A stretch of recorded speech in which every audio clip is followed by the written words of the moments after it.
From early childhood, we were taught to imagine a sculptor only in this way, but this represents the entirety of their tools. Who doesn't know Michelangelo Buonarroti's phrase about a piece of marble from which one needs to cut away all the excess? Moreover, the Latin word sculpo translates as I cut out. So how much of this marble was used to create all these statues, vases, columns, and other necessary imitations in ancient life? Why bother? There's an entire palace in St. Petersburg made of pure marble. Let's not forget that not everyone managed to achieve Michelangelo's mastery. So we should attribute a vast amount of marble to the trembling hand of a novice. After all, if the chisel goes deeper than necessary, it cannot be corrected. It's not a painting. You can't erase the mark with an eraser or cover it up. And we don't need just any marble, but a solid piece of uniform tonality. It is pointless to try to count the number of sculptures of the past and other marble artifacts. Let's add to this those items that have been destroyed or hidden in personal storerooms. But even looking at what's left, you can't stop being amazed by the skill of ancient sculptors or perhaps their technologies. In your opinion, what instrument was used to create Francesco Quirolo's composition Liberation from Enchantment? How and with what was the marble processed when creating this masterpiece? Looking at this work of art, the Abduction of Proserpine, remember that it was created by 23-year-old Giovanni Bernini in 1621. Our young people are clearly busy with other things. He created such perfection right after graduating from high school, and then basked in the glory for the rest of his life. There is a lot of debate about how such sculptures were made. The official history firmly stands by its belief that only a chisel, a hammer, and the genius of the master were used in the processing of marble. But when it comes to marble, one wrong move and all the efforts are in vain. There's another opinion that sculptures were cast in marble after creating a masterpiece in wax. Then, based on such items, molds were made for casting. Pour in liquid marble and get the finished product.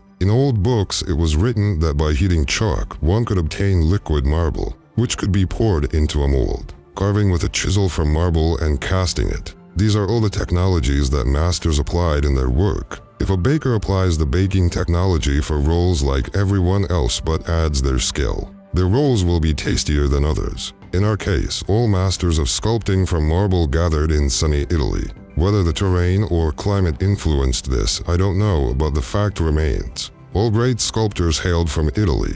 Take, for example, one of them, meet Raphael Monti. At 20, he won a gold medal for a sculpture group named Alexander Taming Bucephalus. After 4 years of study in Vienna, where he worked with Munich sculptor Ludwig Schwanthaler on creating a monumental pediment for the National Museum in Budapest. Then he went to England in 1846 and created this sculpture for the Duke of Devonshire, a Vestal Virgin, a priestess of the Greek goddess Vesta, the one who, after 30 years of service in the goddess's temple, could get married. And then she was called a bride. After that, historians describe wonders. Raphael Monti returned to Italy, apparently at the behest of the Duke of Devonshire, and joined the National Guard as one of the chief officers to participate in the Italian Unification Revolution, who appointed him as a chief officer. For what military merits if he is a sculptor?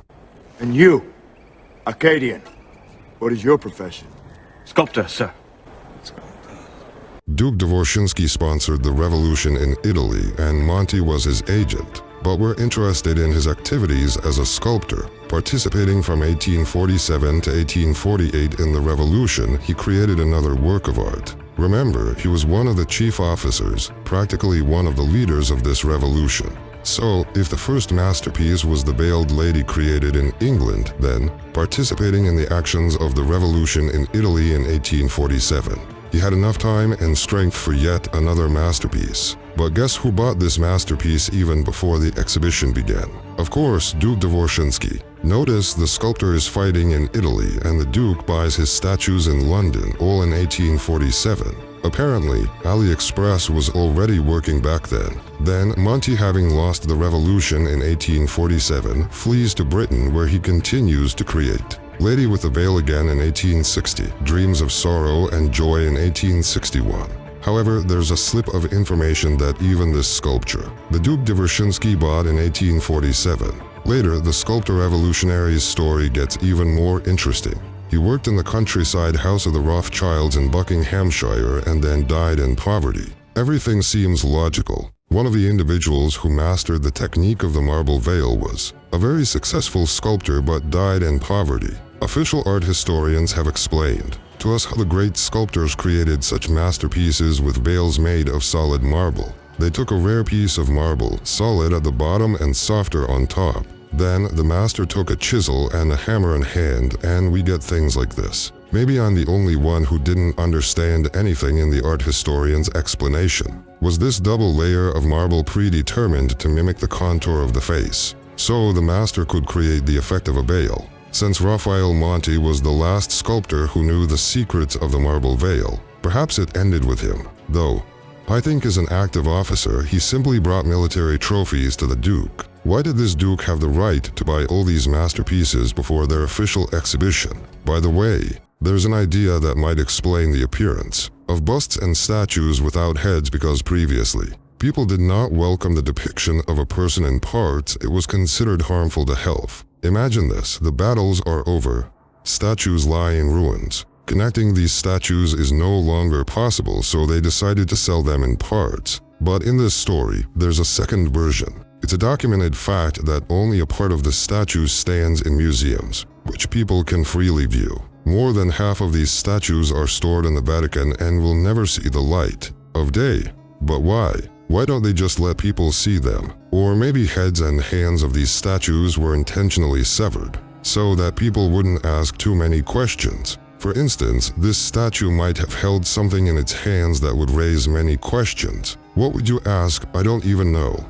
Maybe a cell phone or a tablet, I'm just guessing. Thus, busts appeared, sculptures without heads as well as the Venus de Milo without arms. There are no autobiographies of other masters who mastered the technique of the veil, which is very, very strange. What historians write about them is hard to believe. Young boys at 20 are creating things that even with today's technologies, nobody can replicate. And this is in our time. The appearance of many sculptures so accurately replicating human features has led to the opinion that molds were made from living people in parts. Then these parts were assembled and the sculpture was cast from marble composite. I don't entirely refute this version, however, I have several questions for art historians. How were molds made from a living face with precise replication of pupils, eyelashes, and skin pores? And how were the marble veils and lace made? Marble composite is unlikely to be so fluid that it would fill forms with capillary thickness. It seems as though they sprinkled a living woman with powder here. Our problem, or rather the problem of historians, is that they look down on the past.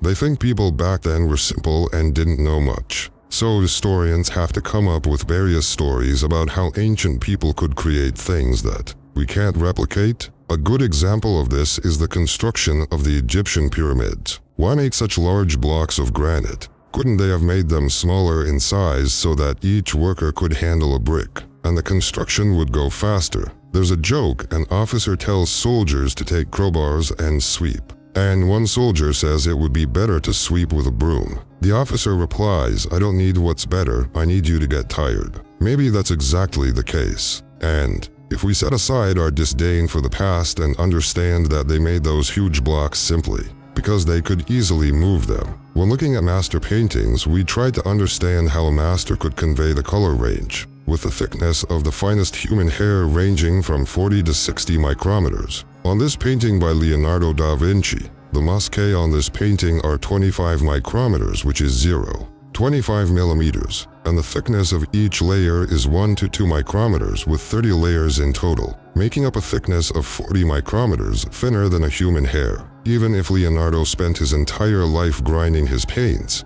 he wouldn't have been able to bring them to such thinness. And the way layers were applied suggests the work of a color printer. But we can't say such a word due to our underestimation of the past. It would be easier to tell how Leonardo spent months grinding these paints while inventing helicopters, balloons, and other useful inventions on the side. In the case of marble sculptures, why not suppose that the ancients had a technology that could capture the movement of a living person in stone? The name marble itself is a modern version of this word. Previously, it was marmor, from the Latin marmoris. Pestilence or mar means death, but it has a more precise meaning: the cessation of life. The goddess Mara ruled in winter when all living things froze. Maybe this material made it possible to record a stop in the movement of a living person. Why? If all scientists and art historians have managed to understand the techniques that ancient sculptors used to create their masterpieces, we still cannot create such sculptures. We can only produce this. Although there are wonderful works by the Chinese sculptor Luo Li in our world, but he does not make them out of marble, but this is marble. The pose really seems to be frozen in motion.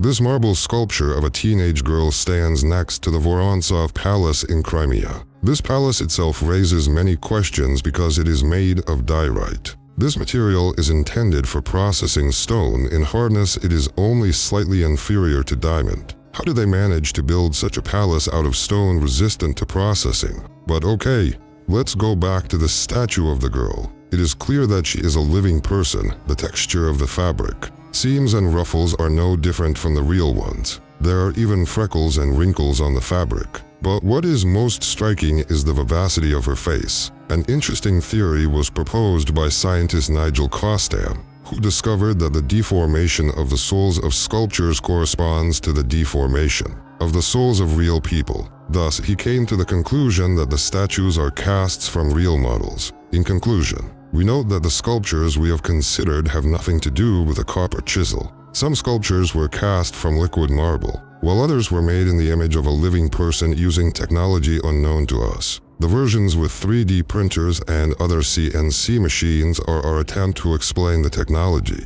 of the past using the technologies we have today. To confirm these versions, only one thing is necessary to create at least one similar statue using these machines. My name is Professor Aristotle. Subscribe to my channel so you don't miss new videos. YouTube has already deleted 2 of my videos and few people have been able to see them. Good luck to everyone.